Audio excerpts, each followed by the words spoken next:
Real number का exercise number 1.3 continue कर रहे हैं। तो क्वेश्चन नंबर 3 आज देखते हैं। Prove that following are irrational. आपको कुछ पॉइंट्स दिए गए हैं, इनको आपको प्रूव करना है कि वो इरेशनल है। आप तक रैशनल और इरेशनल बहुत अच्छे से हमने स्टडी किया हुआ है। तो 1/√2 आप बेसिकली आप कह सकते हैं कि ये आपको पता है कि ये इरेशनल है, लेकिन कैसे इरेशनल आप इसको प्रूव करेंगे। तो एज्यूम करना होगा कि अगर मान लिया कि 1/√2 जो है वो रैशनल नंबर है, परिमेय संख्या है, ठीक है। तो अगर हम कह सकते हैं कि इनके को प्राइम फैक्टर इंटीग्रल्स के रूप में अगर आप इनको पूर्णांक के रूप में लिखना चाहें तो आप क्या लिखेंगे, ए बी, जहाँ पे बी कभी भी 0 के बराबर नहीं है, ठीक। तो 1/2 को जब √2 को आप लेते हैं तो क्रॉस मल्टीप्लिकेशन यानी कि विकर्ण गुणनफल के स्वरूप आपको क्या मिलता है, a/b में √2 से मल्टीप्लाई हो गया a और 1 से मल्टीप्लाई हो गया b, यानी कि √2a = हो गया b। तो अगर हम √2 की वैल्यू निकालना चाहेंगे, मान निकालना चाहेंगे, तो आप क्या करेंगे, a को उस साइड पे लेके जाएंगे दूसरी साइड पे, तो वो b/a हो जाएगा, यानी कि p/q के फॉर्म में हो जाएगा। अब अगर आपने कहा कि b/a इज़ रैशनल है, तो a एंड b जो है वो पूर्णांक भी हैं, आपको पता है ये।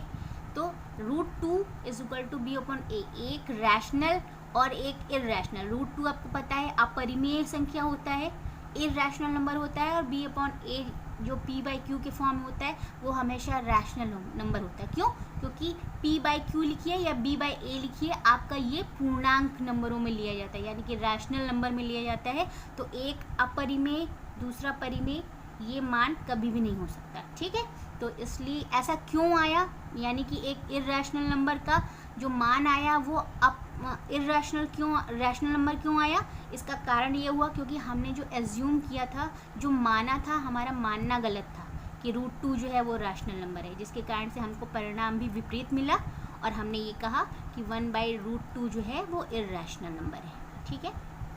अब आते हैं पॉइंट नंबर 2 की तरफ। तो आपको मिला है 7√5। अब 7√5 को भी आपको उसी तरह से एजम्पशन यानी कि एक धारणा बनाने के ऊपर ही सॉल्व करना है इसको। तो आपने एक बार को मान लिया कि 7√5 जो है वो रैशनल नंबर यानी कि परिमेय संख्या है। अब इसको भी हमको प्राइम इंटीग्रल जैसे पहले ले रहे थे पूर्णांकों के रूप में लिखना है, यानी ए बी के फॉर्म में, जहाँ पे b = 0 कभी भी नहीं हो सकता।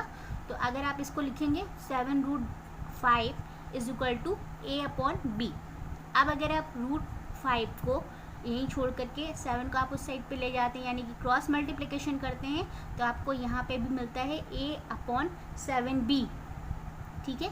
तो √5 यहाँ पे ये क्या है, इरेशनल नंबर है, और a/7b पूर्णांकों के रूप में है, यानी कि ये रैशनल नंबर है। तो ये सेम कंडीशन यहाँ पे भी अप्लाई हो रही है, एक अपरिमेय संख्या और एक है परिमेय संख्या, यानी दोनों एक दूसरे के विपरीत प्रक्रिया दिखा रहे हैं, जिसके कारण से आप ये कह सकते हैं कि जो हमने एजम्पशन किया था, धारणा बनाई थी कि 7√5 जो है आपका वो रैशनल नंबर है, वो गलत था।